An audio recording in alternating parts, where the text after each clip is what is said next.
नमस्कार, मैं कशिश और स्वागत है आपका नेक्स्ट 9 न्यूज में। देखा जाए उत्तर प्रदेश के यूपी के नगर निकाय चुनाव अभी बाकी है और इन चुनावों में जीत हासिल करने के लिए मायावती भी पूरी तरीके से कमर कस चुकी हैं। अखिलेश यादव भी एक के बाद एक बड़ा दांव खेलते नजर आ रहे हैं और वहीं पर योगी सरकार को तो खुद पर पूरा भरोसा है कि यूपी के नगर निकाय चुनाव भी उन्हीं के खेमे में आते नजर आएंगे, यानी कि भारी बहुमत से बीजेपी जीत जाएगी। अब सवाल ये बन रहा है कि कौन सी पार्टी आखिरकार किन मुद्दों पर चुनाव लड़ेगी। देखा जाए तो यहाँ पर अखिलेश और मायावती के जो मुद्दे हैं वो कहीं ना कहीं सेम है।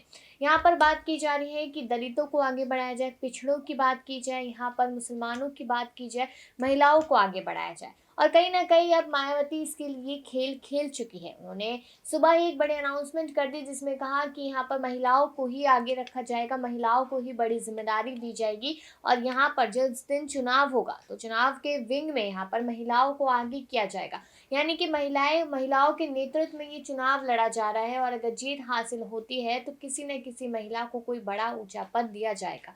अब आप देखिए यहाँ पर कि मायावती तो अपना पूरा काम करती हुई नजर आ रही है और जिस तरीके से मायावती ने वादा किया था कि जब आकाश आनंद की शादी हो जाएगी तो यहाँ पर उनके जो भतीजे हैं उनको वो जिम्मेदारी देती नजर आएगी। और कहीं ना कहीं देखा जाए तो महज 1 से 2 दिन में वो इस बात की अनाउंसमेंट भी करने वाली है, क्योंकि शादी हो चुकी है, रिसेप्शन हो चुका है और उसके बाद अब यहाँ पर पार्टी की कमान सौंप सकती है शायद अपने भतीजे को, बहन जी मायावती। लेकिन अब देखा जाए यहाँ पर तो अखिलेश यादव की बात कर ले, अखिलेश यादव कुछ बयान देकर अपने ही मामलों में फंसते हुए नजर आ रहे हैं।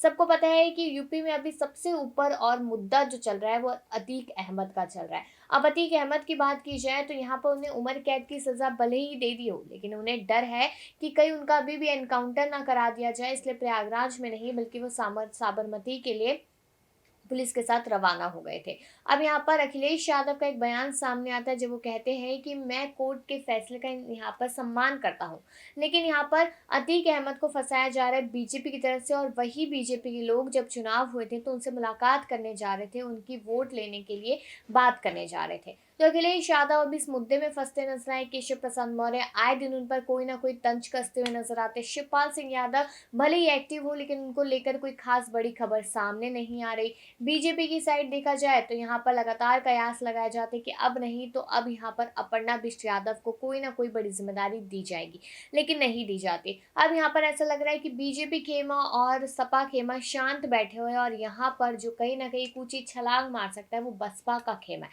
क्योंकि मायावती ने कहा कि जैसे पहले थे वैसा ही यहाँ पर समय आएगा, वैसे ही जनता के लिए काम करेंगे। और देखा जाए कहीं ना कहीं एक डर था मायावती के समय पर भी लोगों को कि शायद अगर कुछ गलत कर दिया तो यहाँ पर किस तरीके से लताड़ लगती नजर आएगी, कानूनी कार्रवाई हो सकती है जिस तरीके से योगी के राज में देखा जाता है। अब इस पर अपनी राय जरूर दीजिएगा कि आपको क्या लगता है कि जो यहाँ पर महिलाओं को लेकर कार्ड खेला है मायावती ने, क्या वो यहाँ पर कारगर साबित होगा, क्या ये मुद्दा यहाँ पर फायदा कराएगा? इस पर राय जरूर दीजिएगा। तमाम खबरों के लिए देखते रहिए नेक्स्ट 9 न्यूज।